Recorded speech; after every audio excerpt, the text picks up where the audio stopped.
I love these knobby vegetables. They kind of look like ginger. They are popular in soups, which I like to have, and I like to have these Jerusalem artichoke soups in the winter. Today we're going to make Jerusalem artichoke soup. Now, Jerusalem artichoke doesn't come from Jerusalem. They're North American tubers. Everybody has a theory about how Jerusalem artichokes that absolutely have nothing in common with a regular artichoke, how did that name come to be?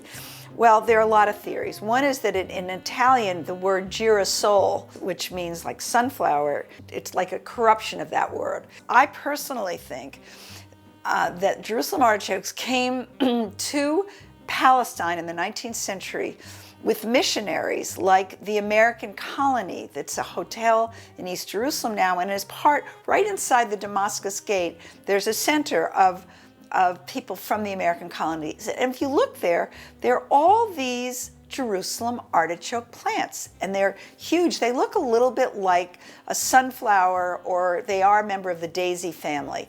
And it seems to me that they probably brought the tubers, because tubers last, on the ship with them from the New World to the way old world. I looked all around the markets for them. I found maybe a half a pound at Whole Foods, but where I went finally was a Korean grocery store that had tons of them. So I wonder what they use them for.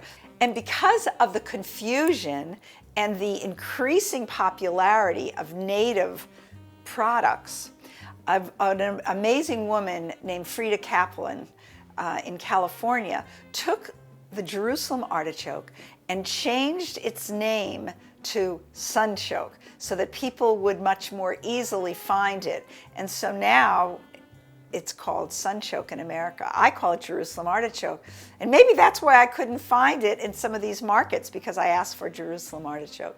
All right, let's get started.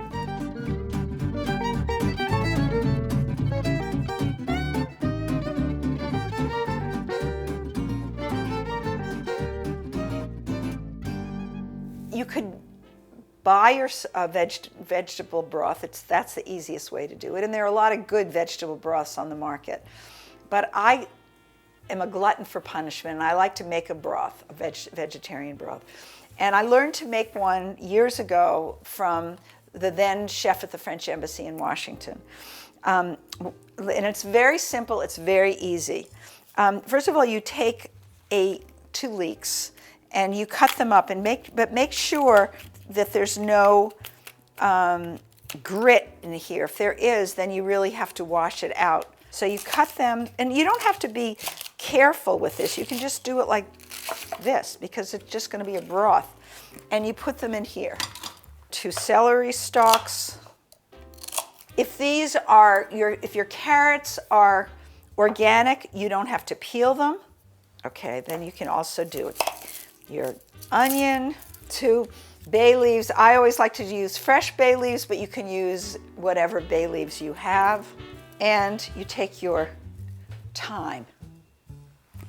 Don't take your time, but take your time. Okay, I'm going to put the tomatoes in here. And then I'm going to put in 10 cups of water here. And salt and pepper. Always need salt and pepper. And I add a little bit at the beginning, and then you can always add more. It's just, you don't want to add too much. Okay, I'm going to turn this on, bring it to a boil, and let it go uncovered for about 40 minutes until it's done. And then what I'm going to do, when it moves to room temperature, I'm going to get rid of all the vegetables. So this is the broth that I made ahead of time. It's ready to go. And let's make Jerusalem artichoke soup. Okay, so the first thing that we're going to do is sauté onion. You always have to have an onion in a soup. I'm going to peel this knobby vegetable. And it's actually very easy to peel. And celery root smells like a strong celery. And I just love it, love it, love it, love it. So I use it whenever I can. I use it in salads, I use it in soups. It's a very good, strong base for a soup. Okay, so I'm going to put the sunchokes and the celery root in my bowl, my pot. And then I'm going to lay the carrots and the thyme sprigs are for flavor. And we're going to remove them before we finish off the soup. I'm going to add 6 cups of vegetable broth, and I'm going to simmer it uncovered for about 40 minutes. We're going to take out fish out the carrots, and I've got to find the thyme. Ah, there it is. Okay.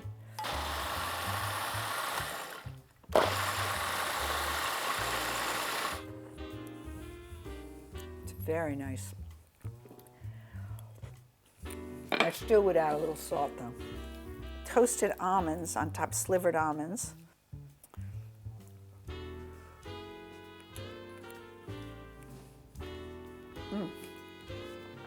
It's delicious. The nuts give it texture, the green gives it freshness, and the Jerusalem artichokes or the sunchoke as we say, with this celery root just give it real depth of flavor.